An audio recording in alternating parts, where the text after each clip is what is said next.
Bismillahirrahmanirrahim. Assalamualaikum warahmatullahi wabarakatuh. Perkenalkan, nama saya Muhammad Syafi'i dari kelompok 5 dalam mata kuliah Strategi Bersaing. Dan di sini kami berkesempatan menjelaskan tentang pemahaman mengenai strategi perusahaan dan analisis BCG dan geometrik. Jadi di sini nanti ada dua teman kami akan menjelaskan juga, ada Mas Bram Yudhistira dan Muhammad Kabirun Al-Faruq. Jadi yang pertama yang saya akan jelaskan tentang pengertian strategi. Apa itu strategi? Jadi strategi ini adalah berasal dari bahasa Yunani strategos atau gabungan dari stratos dan ego atau memimpin. Bisa juga strategi diartikan sebagai suatu hal yang berkaitan dengan top management dalam suatu organisasi. Jadi ada beberapa ahli yang menjelaskan tentang pengertian strategi. Ada Judge 1988 yang menjelaskan tentang strategi sebagai unified, comprehensive and integrated plan that relates the strategic advantage of the firm to the challenges of the environment it is designed to ensure that the basic objective of the are achieved through proper execution by the organization. Jadi suatu proses penentuan rencana pemimpin puncak yang berfokus pada tujuan jangka panjang suatu organisasi. Jadi seorang manajer harus bisa memanage perusahaannya agar bisa mencapai tujuan yang diinginkan. Jadi bisa disimpulkan strategi itu merupakan proses atau rangkaian aktivitas pengambilan keputusan yang sifatnya mendasar dan menyeluruh, termasuk cara pelaksanaannya untuk mencapai tujuan bersama. Jadi strategi ini merupakan langkah dasar yang harus dimiliki oleh suatu perusahaan atau organisasi. Seperti itu. Di sini ada komponen pokok manajemen strategi, meliputi yang pertama, ada yang namanya analisis lingkungan bisnis yang diperlukan untuk mendeteksi peluang dan ancaman bisnis. Jadi seorang manajer harus bisa menganalisis lingkungan bisnis eksternalnya tentang ancaman apa yang akan dihadapi oleh perusahaan tersebut. Yang kedua juga ada namanya analisis profil perusahaan untuk mengidentifikasi kekuatan dan kelemahan perusahaan. Di sini skill manager benar-benar diasah untuk menunjukkan bahwa dia itu sebagai manajer yang profesional atau ahli. Yang ketiga ada strategi bisnis yang diperlukan untuk mencapai tujuan perusahaan. Nah, strategi bisnis ini seperti nanti dalam pemasarannya, memanage karyawannya, bagaimana nanti pengaturannya. Dan juga komponen berikutnya yang keempat ada visi dan misi perusahaan. Jadi perusahaan itu harus memiliki visi dan misi. Misinya apa? Gitu. Selanjutnya di sini ada sifat strategi. Yang pertama, strategi merupakan long range planning. Jadi long range planning ini jangka panjang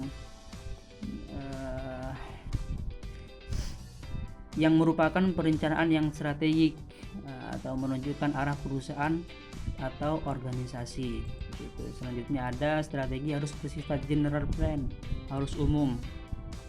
Selanjutnya ada strategi harus integrated, artinya integrasi dengan dengan mitra-mitra.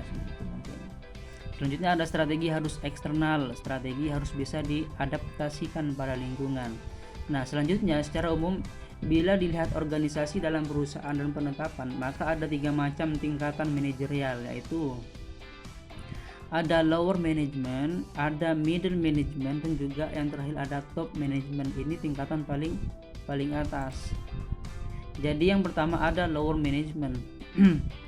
Ini bertanggung jawab memberikan supervisi seperti itu dan pengarahan kepada pekerja dalam kegiatan operasional bisnis. Nah, contoh manajer level bawah ini atau low management ini adalah seperti supervisor, terus official manager, section manager, dan mandor. Nah, berikutnya ada middle management.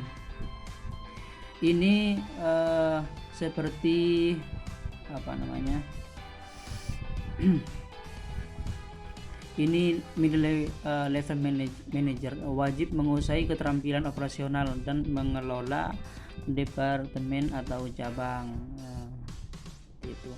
Ini seperti tingkat menengah ya, seperti kepala departemen, head of division, kepala cabang atau branch manager. Berikutnya yang terakhir itu ada namanya top level management, ada top management. Apa itu top management? Top management ini merupakan tingkatan manajemen perusahaan yang paling tinggi dalam suatu organisasi atau perusahaan. Biasa disebut level C, yaitu Chief Executive Officer, CEO, Chief Operational Officer, COO, owner, manager direktur, dan presiden direktur. Ini bertanggung jawab dalam menentukan perencanaan strategi dan kebijakan organisasi. Ini tentang pemahaman strategi perusahaan yang harus menjadi skill seorang manajer gitu.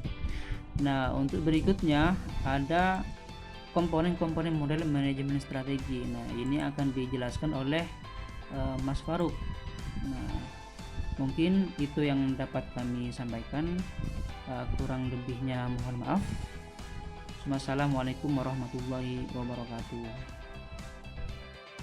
Baik, saya perkenalkan, nama saya Muhammad Hamidun Al-Faruk, bisa dipanggil Faruk.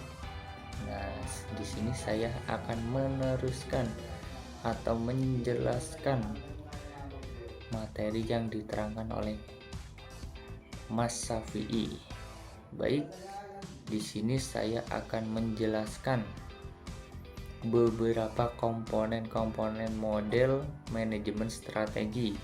Yang pertama ada misi perusahaan. Misi suatu perusahaan merupakan tujuan unik yang membedakan suatu perusahaan dengan perusahaan lain yang sejenis dan mengidentifikasi lingkup dan operasinya. Lalu yang kedua ada analisis internal. Perusahaan menganalisis kualitas dan kuantitas sumber daya keuangan manusia dan fisik perusahaan. Lalu yang ketiga ada lingkungan eksternal.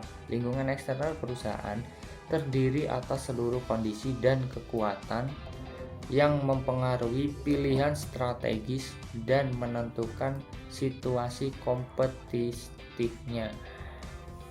Lalu selanjutnya menjelaskan sifat top manager. Yang pertama untuk perencanaan jangka panjang. Yang kedua orientasi pada hal-hal yang bersifat eksternal. Yang ketiga sifatnya integratif, komprehensif atau integral dari departemen. Lalu penyediaan informasi merupakan bagian yang penting untuk penyusunan strategi. Informasi diharapkan tersedia baik data historis atau untuk internal maupun data eksternal. Nah, sumber informasi. Yang pertama untuk informasi internal atau dari historis perusahaan, baik produksi, finance, personalia, dan lain-lain. Lalu yang kedua untuk informasi eksternal dari surat kabar, majalah ekonomi dan teknologi, misalnya TV, radio, internet, dan sebagainya.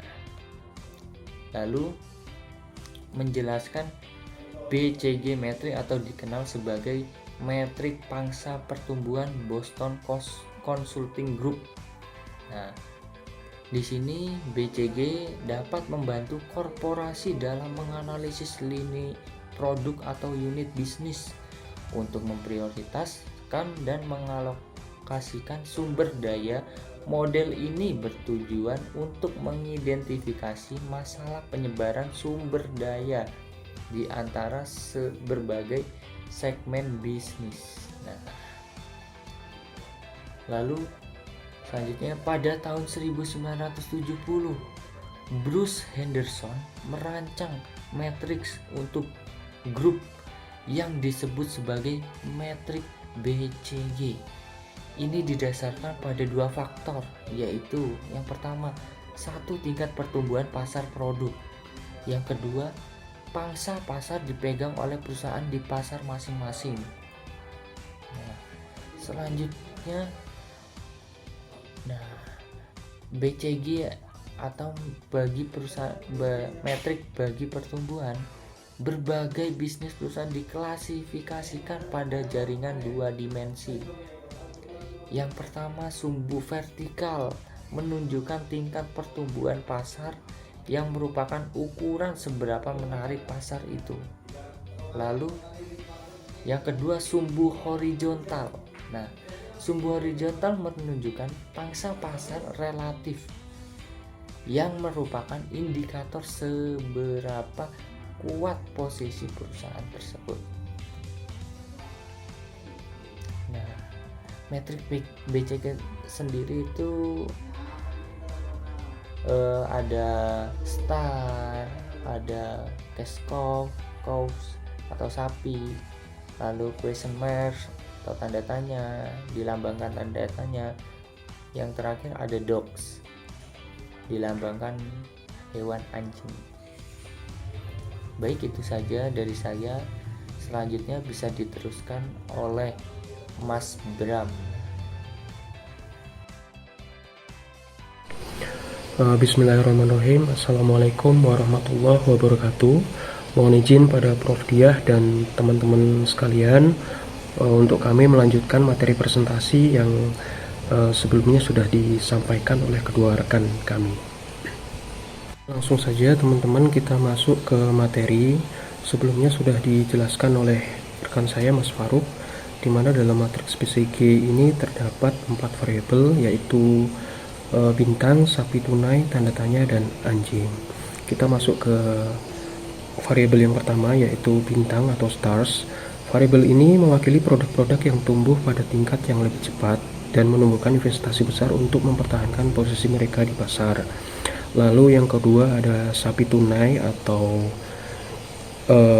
cash cow, produk yang pertumbuhannya rendah tetapi memiliki pangsa pasar yang tinggi. Mereka menuai banyak uang tunai untuk perusahaan dan tidak memerlukan dana untuk ekspansi. Kemudian selanjutnya yang ketiga adalah variabel tanda tanya. Variabel ini menunjukkan produk-produk yang memiliki pangsa pasar rendah di pasar pertumbuhan tinggi dan karenanya membutuhkan investasi besar untuk menahan bagiannya di dalam pasar, tetapi tidak menghasilkan uang tunai dalam proporsi yang sama. Dan yang terakhir adalah variabel anjing, di mana anjing ini mewakili produk-produk itu sendiri yang tidak memiliki tingkat pertumbuhan yang tinggi atau pasar yang tinggi. Produk semacam ini menghasilkan uang tunai yang cukup untuk mempertahankan diri mereka, tetapi tidak akan bertahan dalam jangka panjang. Kita masuk ke slide selanjutnya. Kemudian yang selanjutnya adalah matriks GE. Matriks GE dikenal juga dengan matriks General Electric Model yang merupakan matriks perencanaan bisnis. Model matriks ini terinspirasi oleh lampu lalu lintas yang digunakan untuk mengatur lalu lintas di persimpangan, di mana lampu hijau mengatakan pergi, kuning artinya adalah hati-hati, dan merah artinya berhenti. Dapat kita lihat di slide selanjutnya. Di sana pada matriks GE juga terdapat 3 warna seperti lampu lalu lintas yang sebelumnya sudah saya jelaskan. Dan perbedaan dengan matriks BCG, pada matriks GE ini terdapat 9 variabel. Dan dalam matriksnya bisa kita bagi menjadi sumbu X dan sumbu Y, di mana sumbu X kita sebut dengan business strength dan sumbu Y kita sebut dengan market attractiveness. Masing-masing sumbu ini mempunyai tingkatan, di mana pada sumbu market attractiveness ada tingkatan low, medium, dan high. Kemudian pada sumbu X atau business strength kita juga memiliki 3 tingkatan, yaitu weak, average, dan strong. Antara market attractiveness dan business strength tidak bisa dipisahkan satu sama lain.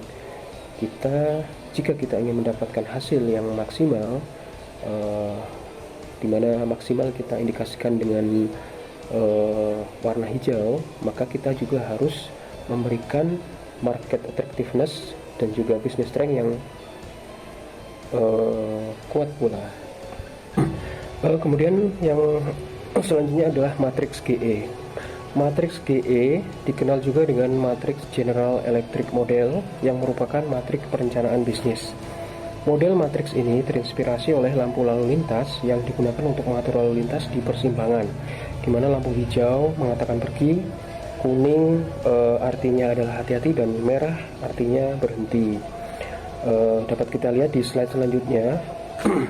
Di sana pada matriks GE juga terdapat 3 warna seperti lampu lalu lintas yang sebelumnya sudah saya jelaskan. Dan perbedaan dengan matriks BCG, pada matriks GE ini terdapat 9 variabel, dan dalam matriksnya bisa kita bagi menjadi sumbu X dan sumbu Y, di mana sumbu X kita sebut dengan business strength dan sumbu Y kita sebut dengan market attractiveness. Masing-masing sumbu ini mempunyai tingkatan, di mana pada sumbu market attractiveness ada tingkatan low, medium, dan high.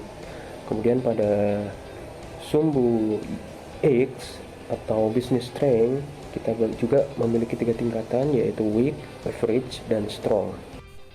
Selanjutnya adalah perbedaan mendasar antara matriks BCG dan GE. Kita bisa lihat teman-teman, ada beberapa perbedaan mendasar antara matriks BCG dan GE. Dan untuk lebih jelasnya kita langsung menuju ke slide selanjutnya, yaitu grafik perbandingan antara matriks BCG dan GE. Oke teman-teman, di slide ini kita bisa melihat dengan jelas grafik perbandingan antara matriks BCG dan matriks GE. Yang pertama adalah perbandingan secara arti. Matriks BCG adalah model pangsa pertumbuhan yang mewakili pertumbuhan bisnis dan pangsa pasar yang dinikmati oleh perusahaan. Sedangkan matriks GE mengiratkan matriks portofolio multifaktor yang membantu perusahaan dalam membuat pilihan strategis untuk lini produk berdasarkan posisi mereka di dalam grid. Yang kedua adalah jumlah sel. Matriks BCG mempunyai 4 sel, sedangkan matriks GE mempunyai 9 sel. Yang ketiga, secara faktor-faktor, matriks BCG adalah pangsa pasar dan pertumbuhan pasar, sedangkan matriks GE adalah daya tarik industri dan kekuatan bisnis. Selanjutnya, secara objektif, matriks BCG untuk membantu perusahaan menyebarkan sumber daya mereka di antara berbagai unit bisnis. Sedangkan matriks GE memprioritaskan investasi di antara berbagai unit bisnis. Selanjutnya, secara ukuran yang digunakan, matriks BCG mempunyai ukuran tunggal, sedangkan matriks GE mempunyai ukuran berbagai langkah, artinya adalah tidak tunggal. Kemudian yang terakhir, secara klasifikasi, matriks BCG dikelompokkan menjadi 2 derajat, sedangkan matriks GE dikelompokkan menjadi 3 derajat. Demikian teman-teman presentasi yang bisa kami sampaikan. Mudah-mudahan ini dapat menjadi tambahan pengetahuan, dapat menjadi tambahan ilmu bagi kita semuanya, dan mohon maaf jika ada penyampaian yang kurang berkenan atau kurang jelas. Nanti bisa ditanyakan atau disampaikan di dalam forum selanjutnya, yaitu forum diskusi. Terima kasih dari kelompok kami, kelompok 5. Billahi taufik wal hidayah wal afu minkum. Wassalamualaikum warahmatullahi wabarakatuh.